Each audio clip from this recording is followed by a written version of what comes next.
Halo rekan-rekan semua, kali ini saya akan menjelaskan tentang resiko, isu, dan krisis manajemen. Untuk menghadapinya, kita perlu memahami 3 pilar utama, yaitu resiko, isu, dan krisis manajemen. Yang pertama, saya akan menjelaskan tentang manajemen resiko. Manajemen resiko adalah tahap preventif, di mana kita mengidentifikasikan potensi masalah sebelum terjadi.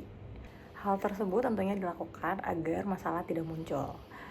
Kaplan and Mikes memberikan kerangka kerja yang berguna untuk manajemen resiko dibagi menjadi 3 kategori.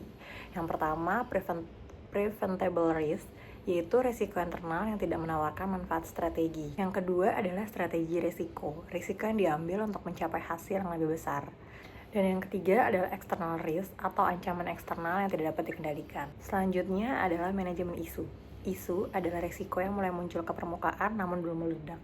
Di sini perusahaan harus melakukan langkah proaktif agar isu tersebut tidak berkembang menjadi ancaman serius bagi reputasi. Dan yang ketiga adalah krisis manajemen.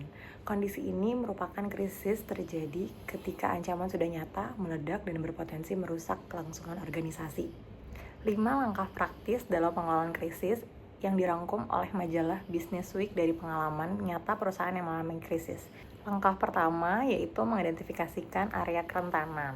Hal ini mengembangkan kesadaran yang lebih besar tentang bagaimana hal-hal bisa salah dan keluar dari kendali. Yang kedua, kembangkan rencana untuk menghadapi ancaman. Yang ketiga adalah membentuk tim krisis. Yang keempat adalah melakukan simulasi latihan krisis, di mana manajer dapat mempraktikkan apa yang mungkin mereka lakukan dalam krisis yang sebenarnya. Dan yang kelima, belajar dari pengalaman. Dalam hal ini, manajer harus mempelajari dari krisis masa lalu dan bagaimana pengetahuan itu dapat digunakan untuk keuntungan di masa depan.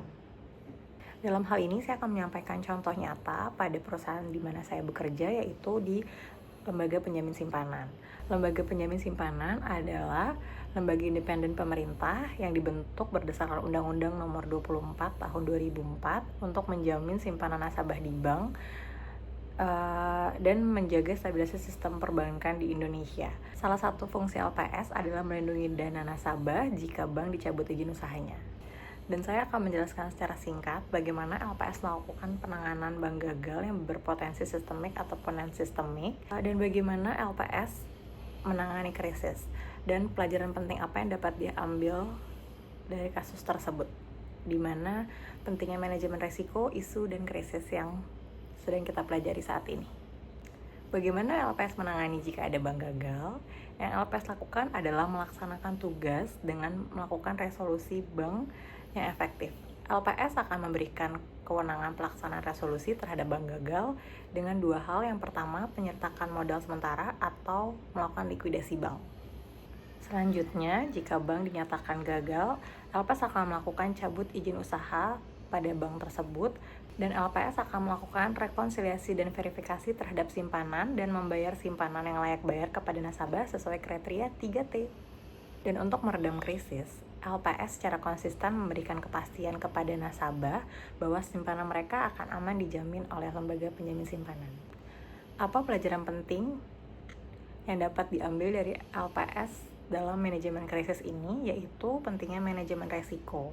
Kasus bank gagal mengajarkan bahwa pengawasan ketat dan deteksi dini terhadap kesehatan finansial adalah kunci agar risiko tidak berubah menjadi krisis. Untuk isu krisis adalah ketika munculnya kabar miring mengenai kondisi perbankan, transparansi informasi menjadi senjata utama agar masyarakat tidak panik. Dan LPS akan bertindak cepat tanpa ragu saat krisis melanda, sehingga dampak negatif bagi lingkungan ekonomi dan sosial dapat diminimalisir. Manajemen risiko, isu, dan krisis bukan hanya soal teknis, tapi soal etika dan tanggung jawab untuk memberikan dampak positif bagi masyarakat.